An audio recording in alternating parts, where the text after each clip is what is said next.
Cuando apareció Internet, las primeras páginas web tenían este aspecto. Pero hoy en día podemos encontrar páginas web como esta, o incluso como esta. Y en gran parte todo este progreso ha sido gracias al CSS. CSS proviene de las siglas en inglés Cascade Style Sheet, lo que viene siendo en español hoja de estilos en cascadas. Y es que el nombre no puede ser más descriptivo, ya que el CSS nos va a permitir crear un archivo con reglas de estilos que se van a leer en orden de arriba hacia abajo, haciendo así que las reglas que están más abajo sobrescriban a las reglas de arriba en caso de que algunas coincidan. Si hay alguna ambigüedad en estas reglas, CSS aplicará un algoritmo para intentar resolver este conflicto, dando más importancia a algunos selectores que a otros. En el vídeo anterior, que si no lo has visto te invito a que lo hagas, estuvimos empezando el proyecto con una estructura HTML explicando cómo se utilizaba HTML y por qué era importante la semántica. El CSS se va a encargar de la parte visual, permitiendo así cambiar aspectos como el color, el tipo de letra, separaciones, márgenes, tamaños, etc. Utilizar CSS correctamente va a mejorar mucho la experiencia de los usuarios en nuestra página web y nos va a permitir hacer diseños mucho más creativos y páginas más atractivas. Vamos a empezar como siempre abriendo nuestro Visual Studio Code. Lo primero que vamos a necesitar para el CSS es saber cómo utilizarlo dentro de nuestro HTML. Existen varias formas. Una de las formas sería aquí en el propio head añadir una etiqueta style. Esta etiqueta lo que nos va a permitir es agregar aquí dentro unas reglas de CSS, unas reglas de estilo que van a afectar a los componentes que nosotros tengamos aquí abajo. Por ejemplo, vamos a empezar creando nuestra primera regla de CSS. Vamos a decirle que afecte a todos los H1 que hay en la página. Así que lo que tenemos que escribir es H1. Lo siguiente que hay que escribir es las llaves abiertas y cerradas, y dentro de estas llaves le vamos a decir qué estilos queremos que aplique a este H1 de aquí. Por ejemplo, queremos cambiarle el color, esta es la propiedad que queremos modificar, ahora le agregamos 2 puntos y ahora le tenemos que agregar el valor que queremos darle a esta propiedad color, que por ejemplo vamos a ponerle red. Y por último, para dar esto como finalizado, vamos a poner un punto y coma. Si te fijas aquí, esto lo que ha hecho ha sido cambiar el color de nuestro H1 al color rojo. Y también, si te vas fijando, a medida que yo iba escribiendo esta regla, te iba dando algunos nombres. Estos nombres son el selector, la propiedad, el valor y el conjunto de todo esto es una declaración. Esto es importante, al igual que en el HTML sabíamos los nombres de etiqueta de apertura, etiqueta de cierre, elemento, contenido y demás. Aquí es importante que también entiendas que esto es el selector, esto es la propiedad, esto es el valor y esto es la declaración, ya que a medida que te vaya explicando cosas te voy a ir haciendo referencias a estos nombres. Esta de aquí sería una de las formas que tenemos de agregar CSS o reglas de CSS a nuestro HTML.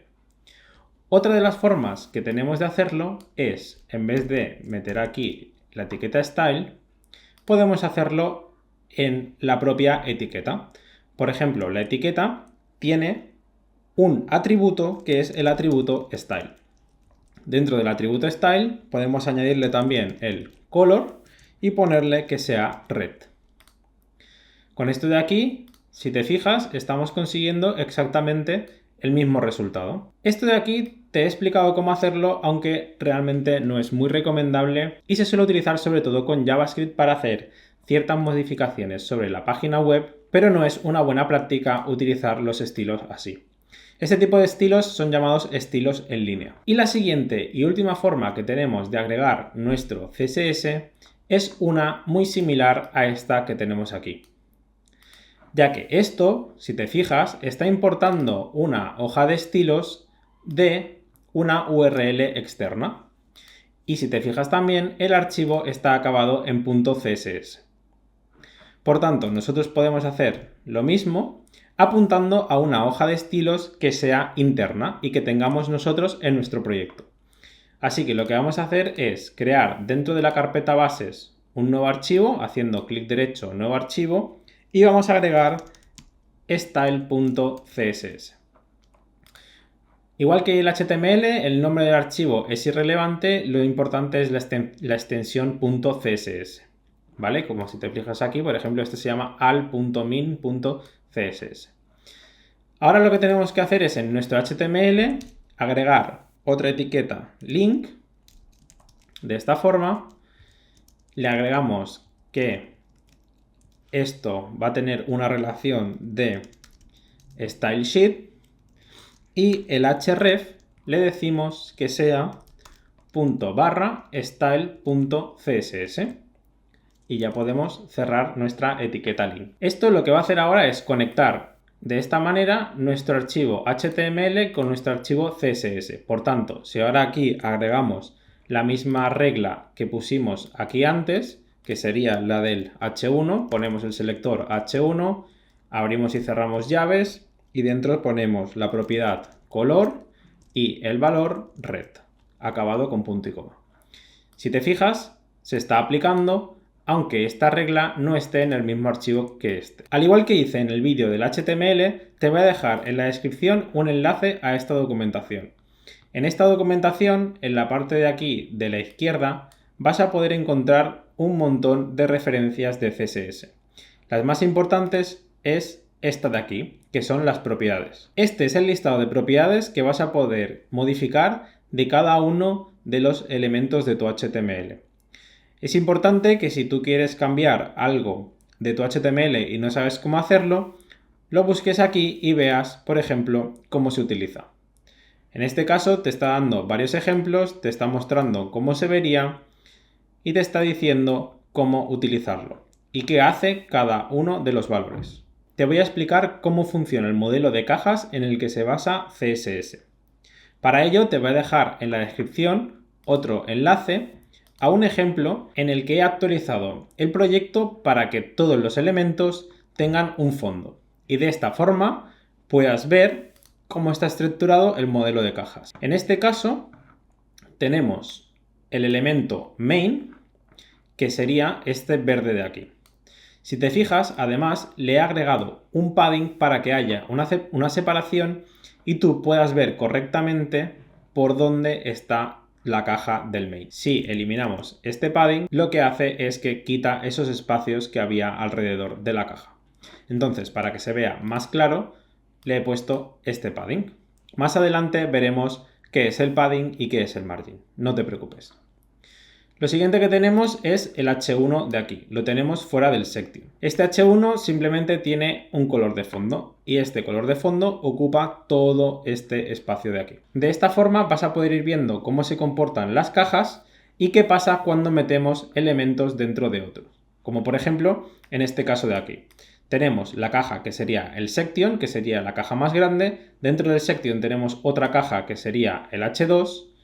Dentro de esta caja tenemos otra caja que sería el UL y dentro de esta caja tenemos otras cajas que sería cada uno de los LI. Si vas observando, las cajas ocupan toda una línea completa. Pero aquí abajo podemos ver una caja que ha agregado que lo que hace está en la misma línea. Si te fijas, tenemos aquí la caja del P, que sería este color como amarillo, este de aquí, y tenemos dentro una caja que es la caja del Strong, que tiene un color como marrón negro. Esto ocurre porque, como te expliqué en el apartado de HTML, los elementos tienen unos estilos por defecto. Hay algunos elementos, como por ejemplo el H1, el section, el UL, el P, que tienen una propiedad display block por defecto. Esto lo que hace es que cada caja ocupe toda la línea completa. Sin embargo, hay otros elementos como el strong o el A que tienen por defecto un display inline. Y esto lo que hace es que se vea exactamente en la misma línea que la caja de arriba. Esto lo podemos cambiar. Por ejemplo, si aquí buscamos el strong, que es este de aquí, podemos ver que tiene un color de fondo y un color en el texto. pero a esto le podemos poner un display block. Con esto lo que vamos a conseguir es que se vea como el resto de cajas, es decir, que salte a la siguiente línea y ocupe el 100% de la línea. Lo mismo podemos hacer con los elementos que ya están por defecto como display block. Por ejemplo, en este H2 podemos ponerle display inline, que sería el valor por defecto que tiene este span. En este caso, como puedes ver, ahora redes sociales, en vez de ocupar el 100% de la línea como juegos finalizados, ocupa simplemente este trozo. Por tanto, si ahora al P este de aquí abajo le añadimos también el display inline, lo que va a ocurrir es que se va a poner uno al lado del otro. Este proyecto es un proyecto de ejemplo que te voy a dejar en la descripción y que tú puedes utilizarlo para jugar y para ver cómo se ven cada una de ellas. Si ves que hay demasiados colores, lo que puedes hacer es agregar un comentario a cada uno de los colores y así no te molesta. Los comentarios en CSS se hacen con la barra del 7 y un asterisco, y cuando quieras acabar el comentario pones otro asterisco y otra barra del 7. De esta forma, de aquí, todo lo que esté dentro de estos símbolos que hemos puesto va a estar comentado y no va a tener efecto dentro de nuestro CSS. Como te he comentado antes, en este proyecto he agregado también algunos padding y algunos margin. Esto, aparte de hacer que tú veas de una forma más clara cuánto ocupa cada caja, lo he hecho para que tú puedas jugar con estas propiedades y puedas cambiarle, por ejemplo, el espaciado de esta forma y puedas ver qué ocurre. O para que también puedas cambiar el margin por un padding y ver qué ocurre. Si te fijas, ahora lo que estamos haciendo es cambiar este LI de aquí. En este caso le estamos poniendo un padding de 8 por todos los lados y esto está haciendo que se vea de esta manera. Sin embargo, si cambiamos esta propiedad por margin, hacemos que se vea de esta manera. Esto lo que produce es que se vean separadas. Para que te hagas una idea, a grosso modo, la propiedad margin es un espacio que queremos añadir fuera de nuestro elemento. Es decir, la propiedad margin va a empujar a los otros elementos para que haya un espacio entre ellos, que es exactamente lo que pasa aquí, en esta parte de aquí. El margin está empujando al elemento de abajo para que haya un espacio. Sin embargo, si lo que hacemos es utilizar el padding lo que hace es dar un espacio dentro de la caja.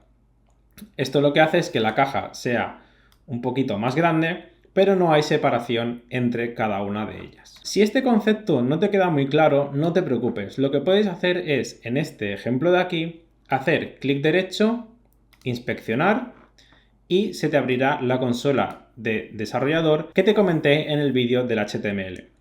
En este caso, en vez de mirar la parte Elements de aquí, lo que vamos a hacer es seleccionar el elemento que queremos visualizar en cuanto a margin y padding, y en la parte de aquí abajo de Styles, lo que vamos a hacer es hacer scroll hasta abajo del todo. Aquí abajo nos va a aparecer una cajita en la que vamos a poder ver cuánto ocupa cada uno de estas propiedades. Es decir, en este caso podemos ver que nuestro elemento tiene un margen de 8 por cada uno de los lados. Y si pasas el cursor por encima, se te va a ver reflejado qué parte ocupa el margen. Vamos a hacer una prueba y lo que voy a hacer es aquí, en este LI de aquí, le voy a agregar un padding de 3 píxeles y le voy a agregar un border de 1 píxel.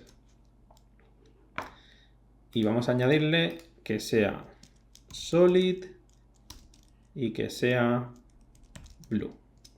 De esta forma vamos a ver el borde. Perfecto. Haciendo exactamente lo mismo que antes, ahora si bajamos podemos ver que el margen es de 8 píxeles por todos los lados y ocupa toda esta superficie. El borde es de 1 píxel y ocupa esta superficie. El padding es de 3 píxeles y ocupa esta superficie. Y luego tenemos el contenido del elemento. No te preocupes si al principio esto es demasiado complejo. A medida que vayas utilizando las diferentes propiedades y vayas practicando, se te quedará mucho más claro. El último concepto de CSS que te quiero mostrar en este vídeo son los selectores. Los selectores pueden ser tan simples o tan complejos como uno quiera. Los selectores nos permiten elegir a qué elementos de nuestro HTML se aplican las reglas de estilo. Por ejemplo, antes hemos visto el selector H1, al que le agregamos un color rojo. En este caso, el H1 está afectando únicamente a esto de aquí, porque en nuestro HTML solo existe un elemento H1. Sin embargo, si lo cambiamos al H2, esto va a afectar a dos elementos de nuestro HTML. Esto muchas veces nos puede ser útil para no tener que repetir código en diferentes elementos, pero en ocasiones simplemente queremos elegir uno de estos dos elementos y de esta manera no podemos hacerlo. Por tanto, tenemos que añadir extras a nuestro selector para poder acotar aún más la selección. Por ejemplo, una de las cosas que podríamos hacer es agregarle un atributo class al H2 que queremos modificar y ponerle una clase. El nombre de la clase le puedes poner el que tú quieras. Por ejemplo, games. Ahora, en el estilo le puedes decir que el elemento tiene que ser un H2 y además tiene que tener una clase. Para indicarle que tiene que tener una clase, necesitas ponerle un punto. Y ahora, detrás, necesitarás ponerle el nombre de la clase.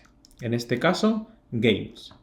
Con esto, si ponemos el cursor encima, Visual Studio Code nos está diciendo que estamos seleccionando todos los elementos H2 que tengan la clase games, que en este caso solo es este de aquí. Esto sería un selector de clase. Otra manera que tenemos de hacer esto, aunque no es muy recomendada, es hacer lo mismo, pero en vez de una clase, hacerlo con un ID. Por ejemplo, este artículo de aquí tiene el ID social.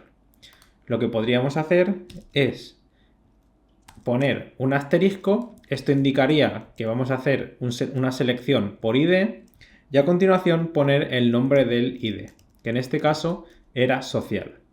Y aquí podemos ponerle, por ejemplo, un color de fondo azul. Y esto afectará únicamente a este elemento de aquí abajo, que es el elemento que tiene el identificador. Recuerda también que los IDs en HTML deben de ser únicos. Con esto ya tendríamos, por ejemplo, el selector de elementos, que sería este de aquí, que le vamos a poner este color. Vamos a poner aquí un comentario que sería selector de elemento.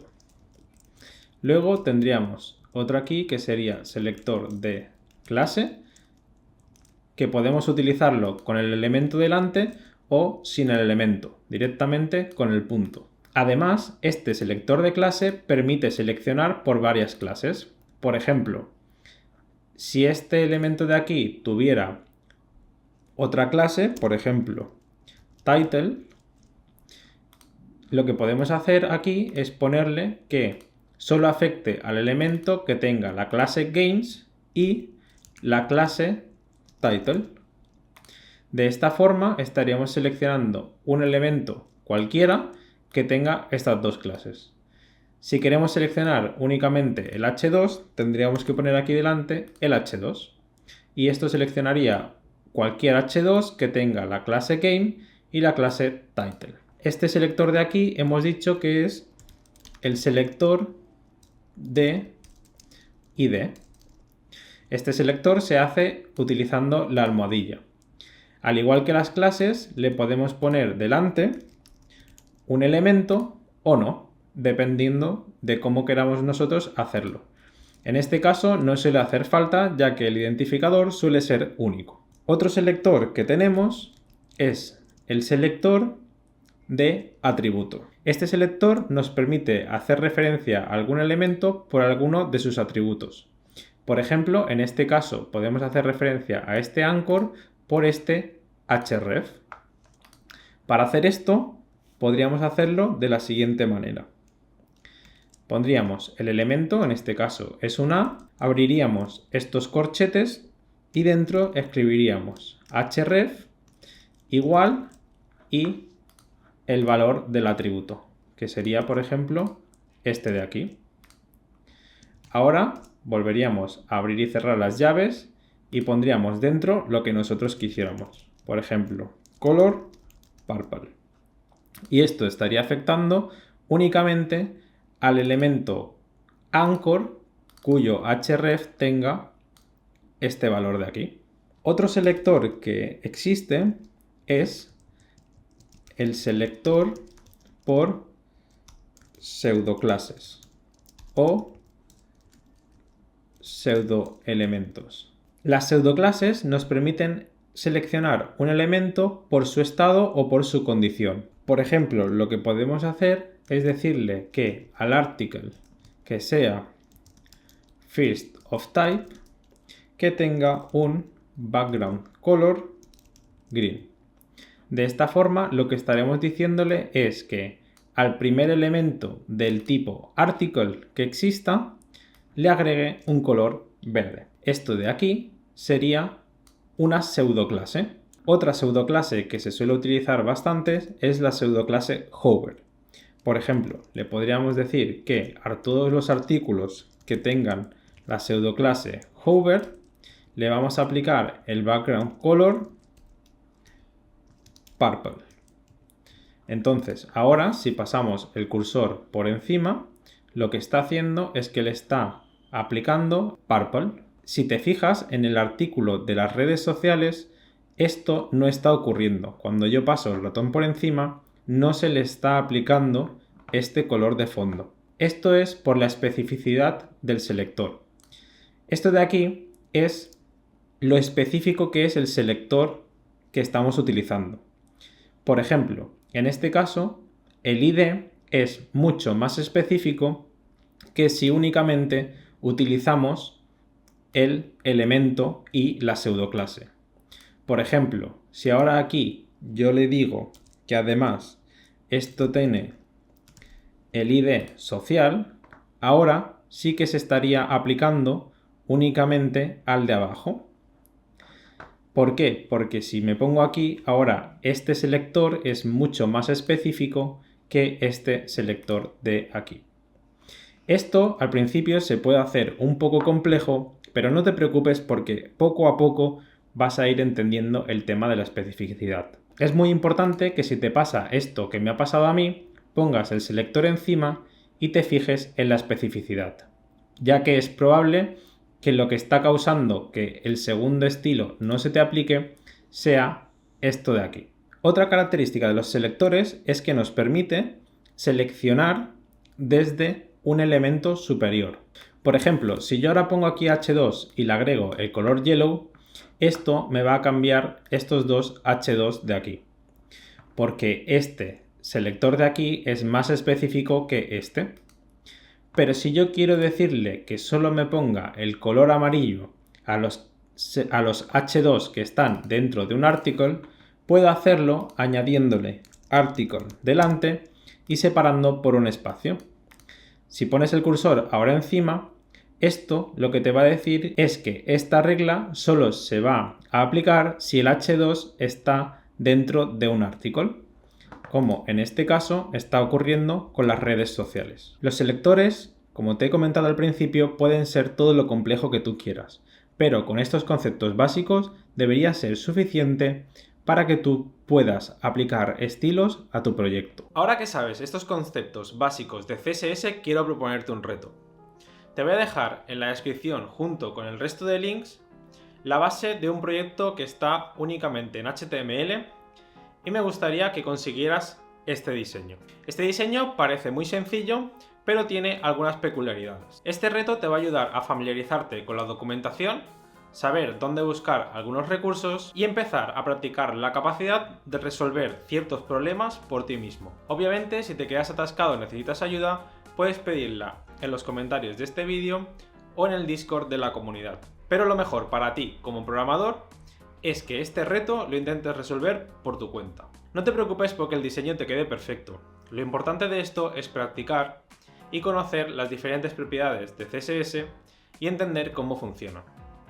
La semana que viene te voy a traer un vídeo explicándote una de las formas de resolver este reto y mostrándote diferentes propiedades de CSS, cuándo aplicar cada una de ellas y qué valores pueden tener. Si te ha gustado el vídeo, no olvides dejar tu like, únete a la comunidad de Discord y nos vemos en el siguiente.